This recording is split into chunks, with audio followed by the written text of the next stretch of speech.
Good morning, Professor. My name is Oliver Ayer, and I'm here to make my conceptual paper presentation on Nigerian Indigenous language and social work education. This is a conceptual paper, and I'm going to be talking about this in a full context. First of all, when we decide what is the purpose of writing this paper, the general purpose of writing this paper is to examine the Nigerian Indigenous language and social work education. Specifically, one of the things I, the author, try to do is to introduce the role of Indigenous language in shaping social work education. And the second thing I also try to do is to explore the current social work education gap that neglects Indigenous language, right?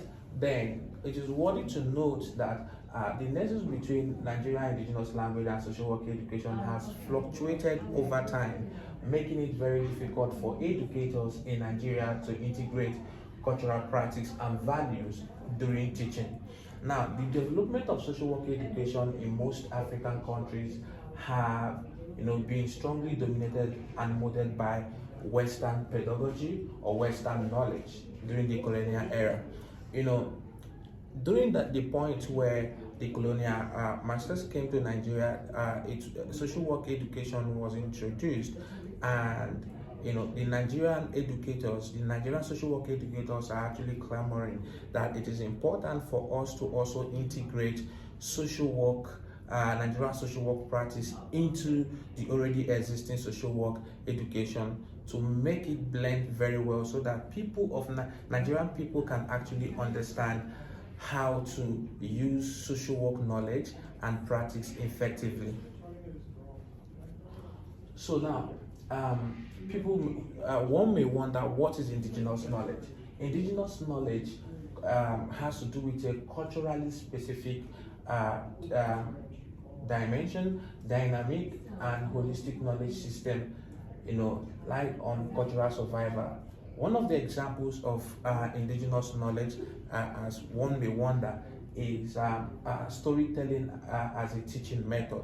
Sometimes the Nigerian indigenous knowledge says that have been an outline method of teaching before the emergence of social work education, right? Where people are gathered and we actually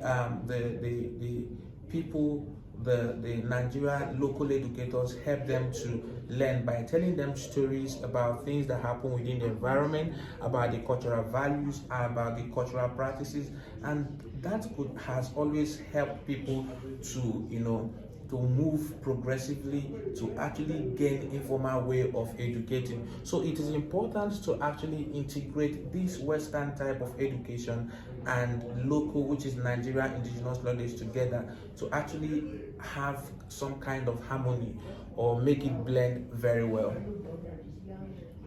So when we talk of indigenous knowledge, this is like the component of indigenous knowledge integration.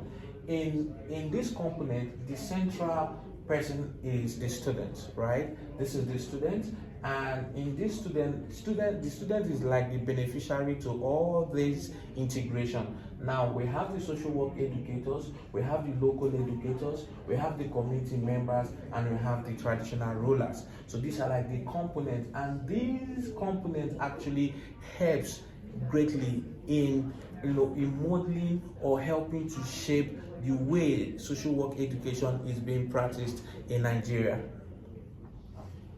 So proposed solution.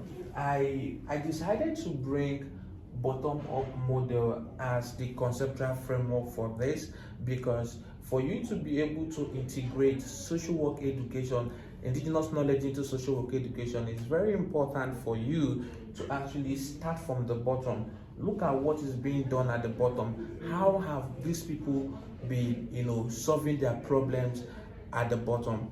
How have they been practicing? Now, it is important that you bring those things from the bottom and actually put it up to the classroom level, so that while the Western type of social work education is actually coming in, the indigenous knowledge also is coming in to make it blend very well, so that people who learn social work in Nigeria can understand, making reference to what they know indigenously and what a Western type of education is bringing about. So the next slide shows up about the model. This is the model.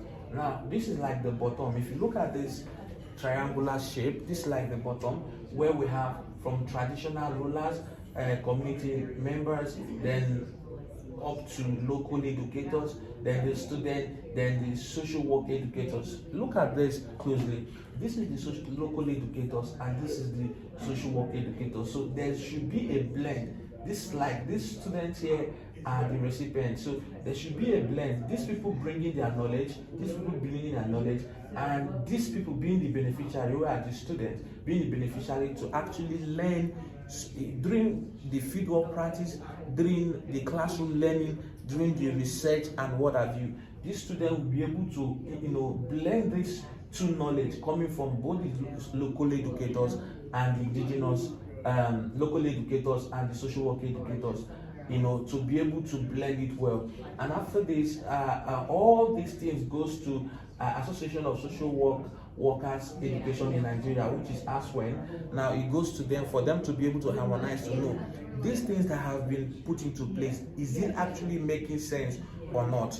So moving further, these are the core assumptions. The core assumption by Karl Marx, community development theory. I think this bottom-up approach came from there, and it's saying that there should be community involvement in whatever comes to the community, and this is the central idea where we are using this bottom-up model. So it like transcends from the bottom to up, so that people who are coming and people who are learning can integrate their ideas together. So and this is like the application of this framework. The classroom, it could be applied in the classroom activities, it could be applied in research activities and the fieldwork practice. Now, in classroom activities, pairing local and Western educators, storytelling and group discussion, and in research, focusing on indigenous methodology.